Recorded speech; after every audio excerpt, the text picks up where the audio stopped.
11월 20일 토요일 아침, 전주 효문초등학교에 재직하고 계시는 최한성 선생님을 만나 뵙기 위해 선생님의 출근 시간인 아침 8시 30분에 6학년 일반 교실에 찾아갔습니다. 교실에 도착해서 먼저 아이들과 인사를 나누고 교실 뒤쪽에 선생님께서 마련해 놓으신 의자에 앉아 선생님의 하루 일과를 관찰하기 시작했습니다. 아이들에게 자율학습을 시키신 후에 선생님께서는 그날의 수업 준비를 위해 이것저것 자료를 준비하셨습니다. 선생님께서 컴퓨터로 작업을 하시는 동안 아이들은 책을 읽거나 문제집을 풀었습니다. 아침 9시, 수업 시작을 알리는 종이 울리고 7시가 시작되었습니다. 수업에 들어가기 전에 선생님께서는 중학교 입학을 앞둔 아이들의 주민등록 등본을 걷고 아이들이 가고 싶어하는 중학교에 지원하기 위해 필요한 여러 가지 서류들에 대해 설명해 주셨습니다. 엄마만 있다들지 아빠만 있다들지 아니면 나는 엄마 아빠랑 말고 다른 친척이랑 있다들지 이런 상황에 있는 사람들은 좀 문제가 있습니다. 첫 시간은 읽기 시간이었는데 선생님께서 각종 플래시를 사용하며 모든 수업을 효과적으로 이끌어 가시는 점이 눈에 띄었습니다. 선생님께서는 오늘 배울 내용들에 대해 모든 걸로 토론을 시키신 후에 돌아다니시며 확인을 하셨습니다. 그리고 아이들을 조용히 시키기 위해 조금 특이한 방법을 사용하셨습니다. 선생님이 한 손을 입에 대고 한 손을 들자 아이들도 선생님을 따라하며 조용히 하는 모습이 인상 깊었습니다. 그 다음에는 플래시를 사용해서 랜덤으로 번호를 선택한 뒤에 토론한 내용에 대해 발표를 시키셨습니다.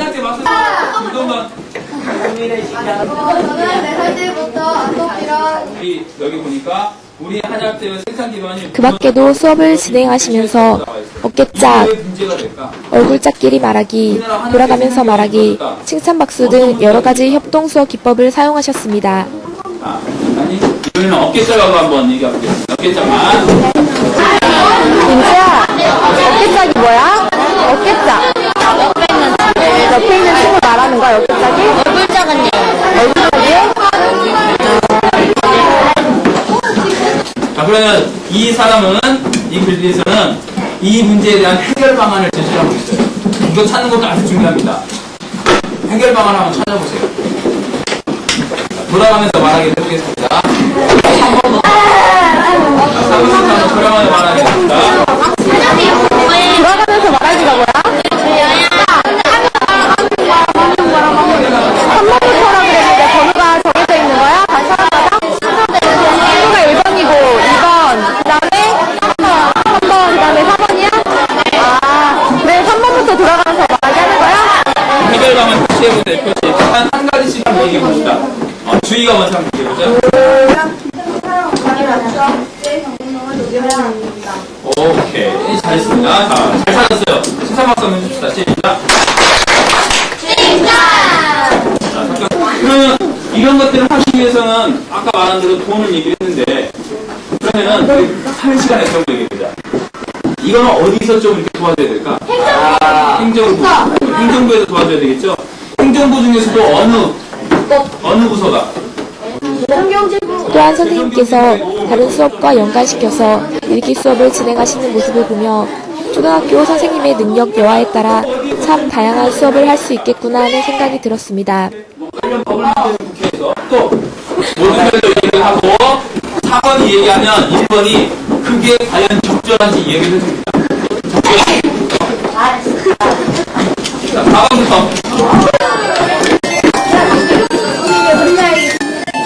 수업이 채 끝나기도 전에 수업이 끝났음을 알리는 종이 울렸습니다. 소란스러운 가운데 수업을 진행시키시는 선생님의 모습이 조금은 힘겨워 보였습니다.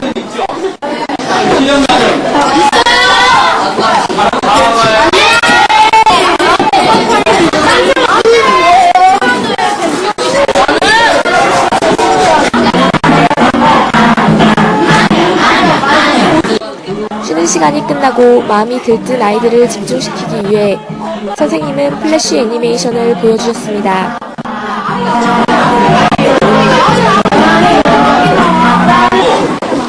광고를 선생님이 한번 가져와 봤습니다. 옛날 광고예요. 옛날 광고. 이 광고를 본 사람이 있을까 오랜만에. 2교시는 도덕 시간이었는데 좀 오래전에 TV에서 방영되었던 분리수거에 관한 공익 광고를 보여주시며 수업을 시작하시는 모습이 인상 깊었습니다.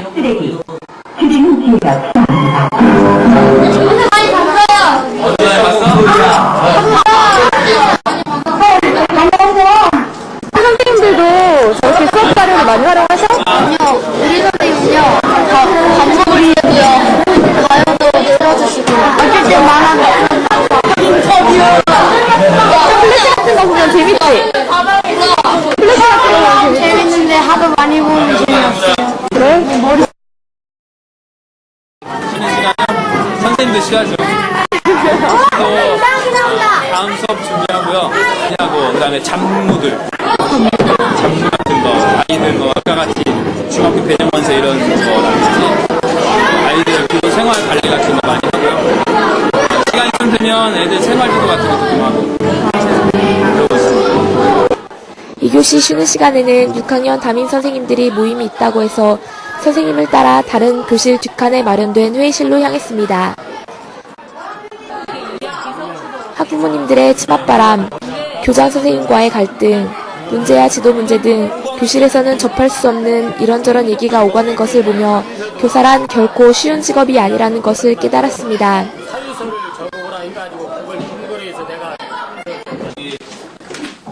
그러면 선생님이 지목할 수 있는 경우의 수는 몇 가지야?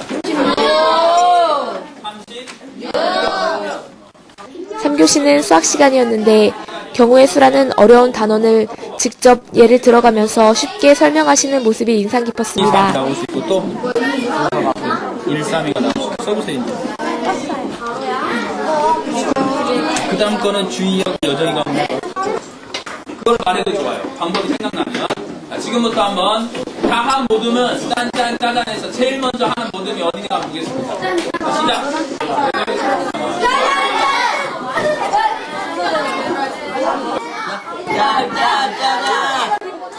하지만 한편으로는 학원에서 미리 배워온 아이들과 그렇지 않은 아이들 간의 차이, 또한 수업이 너무 쉽다며 집중을 잘하지 못하는 아이들을 보며 마음이 아팠습니다. 자, 이렇게 가지수를 했는데 여기다 왜 곱하기를 했을까? 곱하기 하는 이유가 몰라요.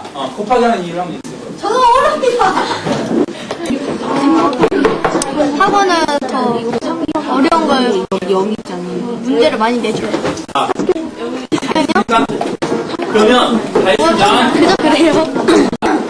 학원은 모르는 것까지 다 자세히 알려주는데 학교는 애들이 많아서 그냥 한 번 하고 그냥 넘어가죠.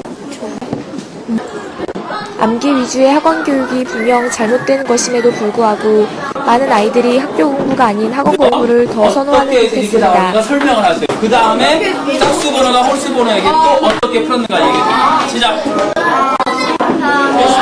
설명해줘.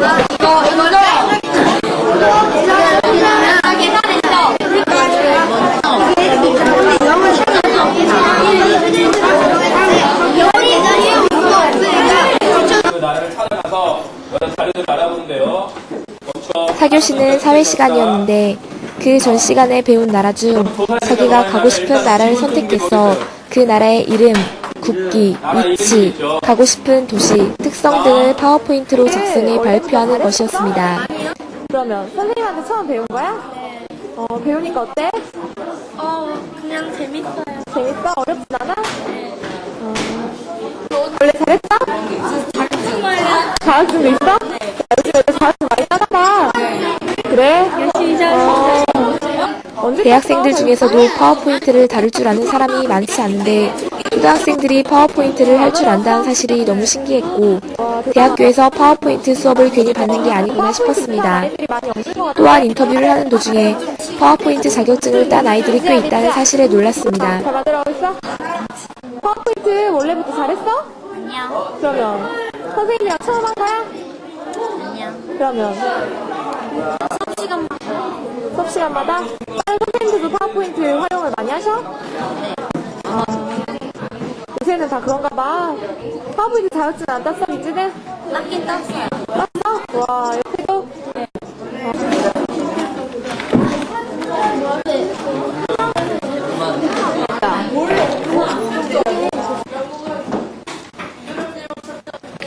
드디어 발표 시간.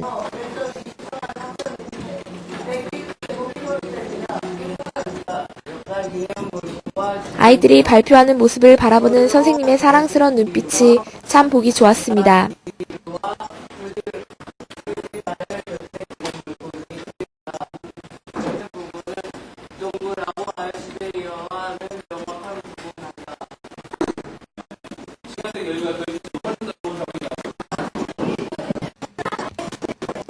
수업 시간에 인터넷으로 채팅을 하다가 걸린 아이들. 아이들 조용히 시키랴, 딴짓하는 아이들 관리하랴. 참 힘들어 보이시네요, 선생님. 청소 시간. 시작부터가 심상치 않습니다.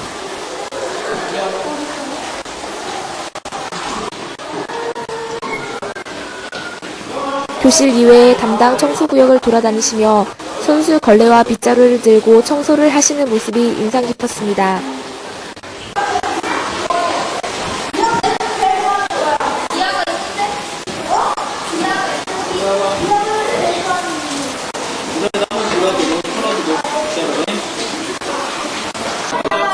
드디어 종례 시간입니다.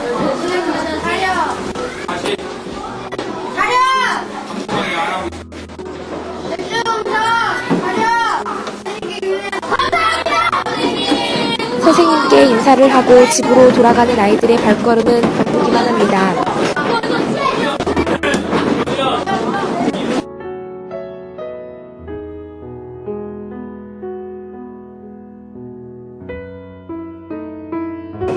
효문초등학교 6학년 일반 담임을 맡고 있는 최한석이라고 합니다. 전주교대는 92년도에 입학을 했었고요. 99년 초에 졸업을 했고 2000년 9월에 발령을 받았습니다. 지금 교육은 4년 6개월 됐습니다. 초등학교 6학년 선생님이 지금 기억이 나요. 왜냐면 선생님이 붓글씨를 아침마다 쓰게 했거든요. 아침마다 붓글씨 자습 시간에 쓰고, 그다음에 학기 말에 가서는 전시회를 해서 작품을 싹 전시를 했었고, 액자도 만들고, 그다음에 따로 우리 반 따로 앨범을 또 만들기도 하고, 그때 겨울로 선생님 집에도 아이들 전부 다 초대해서 전주였는데, 저는 학교는 삼내였고, 삼내에서 전주로 나가는 계기가 별로 없는데, 선생님 집에 전체를 한번 방문했던 것 같아요. 교사를 하면서 가장 기쁠 때는 아이들이 찾아올 때인 것 같아요. 졸업생들이 찾아올 때. 선생님 고맙습니다 하면서 이렇게 찾아올 때, 또는 뭐 장난스럽게 와서 그럴 때. 또 일기 검사를 하면서 아이들이 선생님 힘드시죠? 이런 말 한마디 해줄 때. 재작년에 5학년을 하면서 상당히 심적으로 힘든 일이 있었어요. 그러니까 학교 일로 힘든 게 아니고 개인적인 일로. 근데 아이들이 저한테 찾아와 선생님 뭐 고민되는 거 있으세요? 뭐 힘든 거 있으세요? 아이들이 먼저 이렇게 이야기를 해줄 때 내가 이런 걸로 더 이상 힘들어해서는 안 되지, 힘을 내야지 하면서 아이들을 통해서 이렇게 회복이 있을 때 참 기뻤었고, 그리고 아이들이 솔직히 선생님들은 그래요. 선생님 말을 잘 들어줄 때 그때 상당히 좀 편하고 기분이 좋고, 뭐니 해도 교사는 좋은 제자를 길러낼 때 가장 기쁜다는 생각이 들어요. 내가 가르친 애들이 정말 행동이 바뀌고 더 좋은 쪽으로 막 자꾸 바뀌고, 공부도 더 열심히 하게 되고, 문제성이 있는 아이가 바른 어떤 행동을 하게 되고 바른 생각을 하게 되고, 이럴 때 가장 보람과 기쁨을 느끼는 것 같고, 교사로서 가장 힘들 때는 아이들에게서 약간 비판적인 이야기를 들을 때, 왜 선생님 차별하세요? 왜 선생님 요즘에는 잘 안 해주세요? 이런 말을 할 때, 나는 최선을 다해서 했다고 하고 있는데, 그런 얘기를 들을 때 많이 좀 아이들 때문에 많이 힘든 부분은 그런 부분들이고, 또 학교 일로 어떤 상사들하고 교장이나 교감쌤하고 어떤 마찰이 생길 때, 그럴 때 많이 좀 힘들죠. 아직까지는 교육 경력이 짧아서 그렇지 몰라도 그렇게 싫다, 교사하기 싫다 이런 건 못 느꼈어요, 아직은.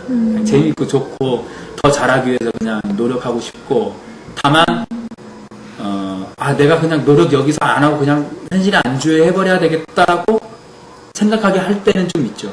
내가 뭔가 막 하려고 하는데 주변에 있는 선생님들이 왜 그래, 그냥 적당히 해, 그리고 규정교 선생님이랑 마찬가지 적당히 해라고 할 때, 그때는 좀 그럼 나도 그냥 적당히 하고 살지 뭐, 이럴 때가 있었지. 아직은 싫다 이런 건 아직은 없는 것 같아요. 저도 학생 때 교사들이 선생님이 누구누구를 차별해서 좋아하는구나 이런 걸 느꼈었거든요. 그렇기 때문에 교사를 하면서도 절대 난 차별하지 않겠다 라고 얘기를 했고, 지금까지 이제 올해는 그 얘기를 좀 많이 들은 것 같아요. 작년 같은 경우도 그 얘기를 많이 못 들었는데, 나는 교사로서 나는 차별하지 않는다라고 생각을 하지만, 한편 아이들 입장에서는 선생님이 차별하는구나 라고 느낄 수도 있겠구나, 그런 생각을 가끔 해요. 왜냐면 나는 똑같이 아이들에게 이렇게 해라 저렇게 해라고 얘기를 하지만, 받아들이는 입장에서는 말투나 상황이나 이런 거에 따라서 기분이 나쁠 수도 있고, 피해의식이 있는 아이들은 계속해서 그런 부분들이 쌓이기 때문에 아이들하고 이렇게 이야기를 하다 보면, 선생님 왜 저만 혼내세요? 왜 저에겐 관심 갖지 않으세요? 이런 말을 해요. 근데 그런 말을 들을 때마다 좀 마음이 아프죠. 나는 그게 아닌데. 그래서 아이들하고 같이 이야기를 해서 풀어가긴 해요. 다행인 건 아이들이 그걸 느끼고 나한테 이야기를 해준다라는 게 참 좋아요. 그 얘기를 안 해주면 나는 똑같이 할 거고, 똑같이 하다 보면 이 아이들 인식 속에는 우리 선생님이 차별한다 라고 생각하기 때문에 오해가 있는 부분이거든요. 오해를 풀어주고 그런 거 있는 것 같고, 근데 이제 교사로서 솔직한 심정은 아이들을 지도하다 보면 좀 이쁜 아이, 좀 속상하게 하는 아이, 이런 아이들이 있긴 있어요. 그러나 그거를 느낄 때 저는 어떤 생각을 하냐면, 반대로 이 아이는 이쁘게 참 하는 행동이나 이런 것들이 참 잘하는구나 싶을 때는 오히려 덜 관심을 갖고, 오히려 이 아이는 숙제를 안 한다든지 성격이 뭐 좀 문제가 있다든지 하면 더 많은 관심을 쏟아붓고요. 그 다음에 조심해야 될 거는, 똑같이 대한다라는 게 아이들의 입장에서는 똑같이 대하면 그거는 차별하는 거예요. 아이들 입장에서는 오히려 못하는 아이와 미움받는 아이에게 더 많은 사랑과 관심을 가져줄 때 아이들은 우리 선생님은 평등하다라고 생각을 하는 겁니다. 초등교사의 좋은 점은 일단 말을 하면 아이들은 아직까지는 수용하려고 하는 그런 자세를 가지고 있기 때문에, 내가 하나를 주면, 열을 주면 그만큼의 효과가 있기 때문에 훨씬 더 초등교사는 매력 있고 좋고요. 또 자기 발전을 위한 시간을 많이 가질 수 있기 때문에 상당히 좋고, 무엇보다 좋은 건 맑은 아이들을 만나기 때문에 아이들을 통해서 나를 정화시킬 수 있는 그런 게 있어서 참 좋고요. 그다음에 초등교사가 어려운 점은 모든 분야의 전문가가 돼야 되기 때문에 상당히 힘들어요. 저번에 만화를 한번 봤는데, 1교시에는 과학 흰 가운을 입고, 2교시에는 추리닝을 갈아입고, 3교시에는 예술가가 되어서 음악을 지도하고 미술을 지도하고, 또 그 다음 시간에는 수학학자가 돼서 수학을 가르치고, 이게 다방면에 고루고루 잘해야 되기 때문에 상당히 어려운 점이 있고요. 또 이거는 이제 교사로서의 어려운 점인데, 승진을 생각하는 면에서 좀 힘든 부분이 있어요. 무엇이 정말 열심히 하는 것이냐, 아이들을 가르치는 게 정말 의미 있고 좋은 건데, 그것은 사람들이 주변에서 봤을 때 어떤 성과로 보지 않고 그 외에 다른 아이들에게 직접적인 영향이 없는 다른 부분의 성과를 인정하는 그런 풍토가 아직까지는 참 교사로서 열심을 내는데 안타까움이 있다, 이런 생각이 듭니다. 안 할 수는 없어요. 제 생각은 정말 내가 이 아이들을 사랑한다면 체벌을 해야 된다고 생각을 해요. 물론 감정이 쌓인 체벌이 문제가 되고 있기 때문에 사회적으로 그건 안 된다라고 얘기를 하지만, 정말 이 아이들을 생각한다면 잘못된 행동이 나왔을 때 수정을 해줘야 되거든요. 물론 수정을 해주는 데 있어서 여러 상담 기법들이나 이런 것들을 동원해야 되죠. 그러나 그런 상담 기법 중에서도 체벌은 좋은 방법 중에 하나가 될 수 있다. 단 그게 악용되어서 교사의 어떤 감정이나 습관화되어서 아이들을 체벌한다면 좋지 않겠죠. 그리고 뭐 아이들의 인권을 생각을 해서 그런 체벌을 해서는 안 된다라고 얘기를 하는데 적절한 교육적인 효과를 위해서는 체벌은 필요하다고 봅니다. 그래서 잘못된 행동이 나왔을 때는 분명하게 아이들한테 이건 잘못된 것이고 아이들이 납득하는 한도 내에서 체벌은 괜찮다고 생각을 합니다. 그래서 올해 들어서도 체벌은 그러니까 뭐 매를 댄다든지 이런 것들은 딱 한 번, 두 번 이 정도 소수고요. 그다음에 반성문을 쓰게 한다든지 아니면 불러내어서 이야기를 한다든지 이런 식으로 체벌을 하고 있습니다. 그러니까 체벌이 반드시 매를 대는 것만이 체벌은 아니고 아이들로 하여금 뜨끔하게 혼을 낸다든지 반성문을 쓴다든지 뭐 이런 식으로 해서 체벌을 하는 건 상당히 좋다고 생각합니다. 그리고 정말 이 아이의 행동이 수정돼야 될 필요성이 있고 그럴 경우에는 매를 대는 것도 한 방법 중에 하나다. 그러나 그것이 너무 습관처럼 사용되고 아이들이 너무 괴로워한다라 공포에 떤다는 건 좋은 건 아니라고 생각해요. 작년하고 재작년하고 재작년에 저희가 한 아이가 초등학교 들어올 때쯤에서 교통사고를 당해서 뇌를 손상을 좀 당했어요. 그 아이를 5학년 때 맡았었는데 처음에 발표를 시켰는데 말을 못 하더라고요. 말을 안 하고. 그래서 아이들한테 물어봤더니 얘는 좀 다른 아이예요. 그래서 다르게 좀 지도를 했었고 기초 기본학습에 상당히 신경을 많이 써서 가르쳤거든요.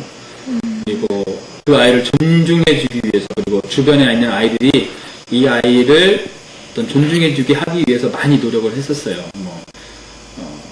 시험을 볼 때 10점, 20점 맞더라도 이 아이가 맞은 거에 신경을 쓰게 해주고 그다음에 아주 쉬운 문제들이나 쉬운 것들은 충분히 할 수 있다는 자신감을 좀 심어줬고 그다음에 이 아이가 좀 미술을 좋아했었어요. 제가 볼 때 잘 그린 그림은 아닌데 미술을 좋아해서 항상 너는 미술을 참 잘한다. 아름답게 잘 꾸며라. 그리고 그쪽 부분에 대해서 계속 네가 관심 갖고 하면 더 잘 그릴 수 있고 자신감을 많이 불어넣어줬고 작년에도 재작년에 5학년 하면서 제가 가르쳤고 그 다음 해에도 이 아이 때문에 사실은 이렇게 반 선정을 할 때 그 반을 맡았어서 2년을 같이 이 아이를 가르쳤었고 부모님도 좀 고맙게 생각을 하고 왜냐면 내가 1년 동안 가르쳐봤기 때문에 이 아이의 좀 단점이나 이런 것들을 알기 때문에 연임하면서 참 보람이 있었고 좋았었고요. 그 외에 다른 아이들 솔직히 잘하는 아이는 기억이 잘 안 남는 것 같아요. 스스로 잘하는 아이는 안 남고 힘들게 하고 그런 아이들이 좀 기억에 남아요. 그것도 재작년 아이인데 작년에 또 맡았어요. 그 아이를. 재작년에 제 돈을 좀 이렇게 손을 대서 많이 혼냈던 기억이 나요. 많이 혼나서 뭐 한 4시간 동안 이 아이가 씨름을 하고 막 혼내고 반성 쓰기 하고 그렇게 했었던 기억이 나는데 그 아이를 그 다음 해, 그러니까 작년에 또 맡아서 가르칠 때 이 아이의 행동이 많이 변화되게 하기 위해서 많이 노력을 했었거든요. 근데 많이 좋아지긴 했었어요. 근데도 돈에 손은 안 대지만 좀 생활면에서 다른 아이들을 괴롭힌다든지 이런 것들은 많이 드러났고 원인을 파악을 해보니까 가정적으로 좀 불안정했었던 것 같아요. 어머님이 좀 힘들게 하고 그래서 그 아이를 보면서 어떤 생각이 들었냐면 내가 정말 가정교육을 하기 위해선 이 아이의 주변 환경을 많이 알아야 된다. 그러니까 가정 환경, 자란 환경 이런 것들을 많이 알아야 적절한 지도를 해줄 수 있다는 걸 배웠어요. 그 아이한테서.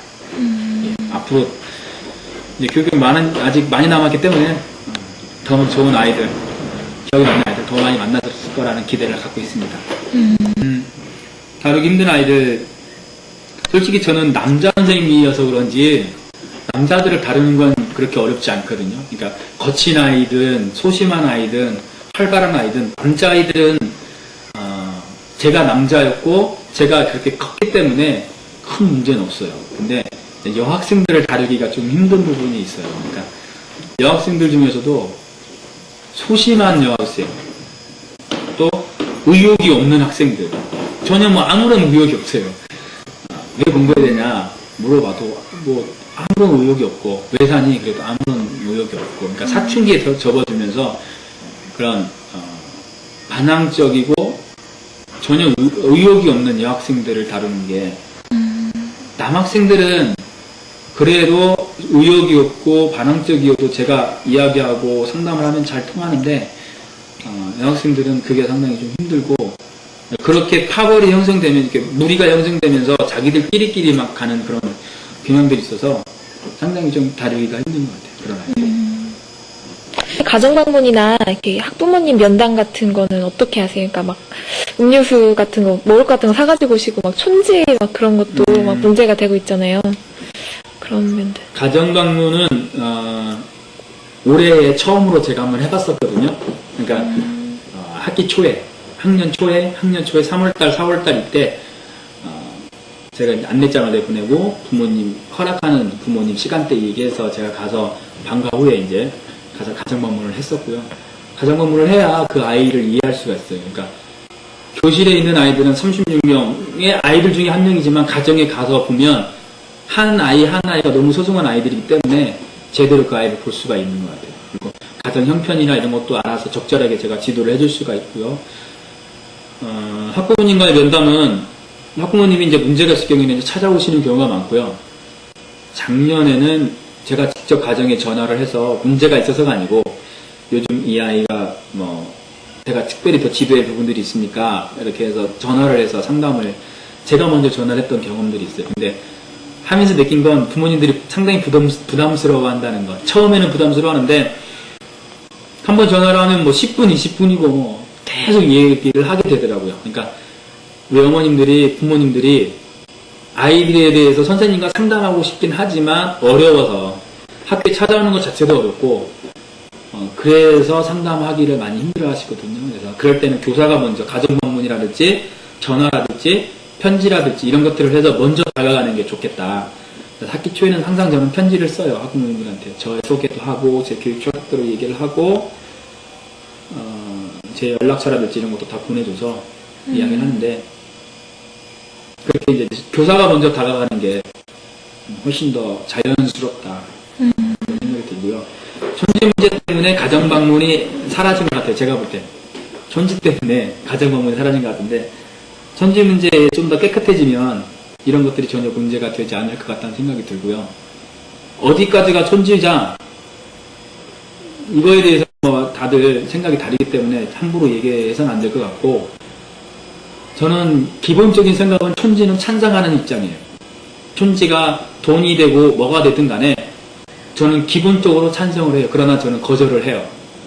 그러니까 교사를 향한 감사의 표시로 하는 게 촌지이기 때문에, 촌지 말 그 자체는 정말 마음의 표현이기 때문에 찬성을 해요. 그러나 사회적인 풍토가 부담스러워서 또 잘 보이기 위해서 안 하면 안 되니까 하는 풍토기 때문에 저는 거절을 합니다. 그래서 되도록이면 그런 부분에서 이렇게 부모님이 올 때 부담스럽지 않게 찾아올 수 있도록 아예 학기 초에 문제를 써서 보내요. 편지를 써서 저는 촌지나 이런 것들은 거부를 하겠습니다. 받지 않겠습니다. 다만 아이들을 위해서 필요한 것들을 보내주신다면 적절하게 잘 활용을 하겠습니다. 뭐 화분을 보내준다든지 필요한 물품들을 보내준다든지 이런 경우에는 뭐 제가 거부는 하지 않죠. 뭐 음료수라든지 뭐 이런 것도 뭐 가벼운 거니까 부담스럽지 않을 거니까. 단지 이제 뭐 스승의 뭐 명절 이럴 때에 사실 괜찮게 좀 안정적인 집안에서는 선물도 보내줘요.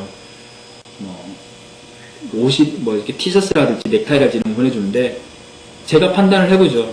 이 분이 정말 마음에 드러난 표현인지 아니면 잘 보이기 위한 것들인지 판단을 해서 정도를 넘어선 것은 정중하게 보내드리고, 그 다음에 적절한 참 감사의 표현이라면 받고 그렇습니다. 조용교사 딱 한마디로 얘기하면 열정과 사랑이라고 표현을 하고 싶어요. 잘 가르치는 교사가 좋은 교사가 아니고 열정과 사랑으로 가르치는 교사. 열정과 사랑이 있으면 잘 가르치기 위해서 노력을 할 것이고, 아이들을 이해하기 위해서 노력할 것이고, 아이들이 바른 길로 가게 하기 위해서 노력할 것이고, 그래서 사랑과 열정, 좋은 교사는 딱 그렇게 두 단어로 표현하고 싶어요. 전문성이요.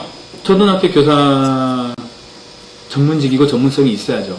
여기서 말하는 전문성은 저는 그렇게 해석을 해요. 사회에 있는 많은 전문가들이 가지고 있는 전문성들을 내 교실의 현장에 끌어오는 것, 그게 전문성이라고 생각을 해요. 그러니까 상담을 하는 전문가가 있다면 그 상담 기법들을, 전문성들을 내가 우리 교실로 끌어오게 해서 우리 아이들에게 적용하는 것, 이게 전문성이라고 생각을 하고, 그러니까 의사는 사람의 어떤 육체를 치료하기 위한 전문성이 있어야 되듯이, 나는 우리 아이들의 정신세계와 어떤 정서적인 면들, 그리고 지적인 면들을 가르치기 위해서 전문성이 반드시 있어야 된다고 생각을 하고, 저는 의사는 전문직이라고 해서 생각을 합니다. 어디에 살고 어떤 위치에 있느냐에 따라서 다르다고 생각을 하거든요. 서울에 있는 사람들은 보수에 대한 불만이 많을 거예요. 왜냐하면 그쪽 경제가 있기 때문에. 이 전주 지역 같은 경우는 그래도 교사라면 어느 정도는 안정적이고 좋다라고 생각을 합니다. 다만 맞벌이라면은 가능하지만 혼자 하기에는 상당히 힘들다는 부분이 있거든요. 그래서 뭐 보수야 많이 줄수록 좋죠. 그러나 그것 때문에 교직을 선택한 건 아니기 때문에 거기에 대해서 흔들리진 않습니다. 대학생이 된다면 더 많은 경험과 더 많은 공부를 해보고 싶어요. 노는 데 시간을 많이 투자를 했었던 거 아니고, 논다는 게 뭐 그냥 이렇게 하루하루 그냥 흘러가는데 너무 시간을 많이 허비하는 것 같아요. 그래서 하나를 하더라도 좀 더 나에게 어떤 성장이 있기 위해서 많이 경험을 쌓고, 책을 좀 더 많이 읽고, 학과 공부도 최대한 내가 할 수 있는 범위 내에서 최선을 다하고 싶어요. 그러니까 학교에서 보는 건 별로야, 뭐 학교 현장에 나가봐야 쓸모없어, 그런 얘기를 하는 사람들이 있는데, 그건 절대 저는 잘못된 거라고 생각을 해요. 왜냐면 교대에서 배운 것들, 배운 만큼 안 만큼 가르칠 수 있기 때문에 자세부터 태도부터 바르게 하는 게 중요하다, 그렇게 생각을 합니다. 예비교사 때부터 자기는 교직에 나갈 것이라는 걸 생각을 하고, 정말 좋은 교사란 무엇인가 나름대로 생각을 해놓고 거기에 대해서 하나씩 준비해가는 게 중요하다고 생각을 하고요. 그 다음에 많은 경험을 하되 정말 의미 있는 경험을 많이 했으면 좋겠어요. 정말 의미 있는 경험을 했으면 좋겠고, 또 나의 발전을 위해서 부단히 노력을 했으면 좋겠다는 생각을 합니다. 그리고 대학생이라는 게 노는 것도 중요하고 즐기는 것도 중요한데, 즐기되 의미 있는 즐김, 의미 있는 노름, 이런 것들이 되었으면 좋겠다는 생각을 해봅니다. 그래서 협동학습을 저는 하고 있거든요. 협동학습 이렇게 모든 걸 하고 있는데, 네. 일단 아이들끼리 하나 되고 아이들끼리 서로 정보를 공유하기 때문에 협동 모둠학습은 상당히 의미가 있고요. 또 요즘에는 가르치는 것보다 배우는 게 더 중요하거든요. 애들이 무엇을 배웠느냐. 그래서 아이들끼리 서로 배우게 하고 아이들끼리 서로 가르치게 하고 하는 것들이 앞으로는 더 바람직하다. 그리고 서로 생각을 나누기 때문에 지루하지 않고 즐겁게 공부할 수 있는 좋은 방법이라고 생각합니다.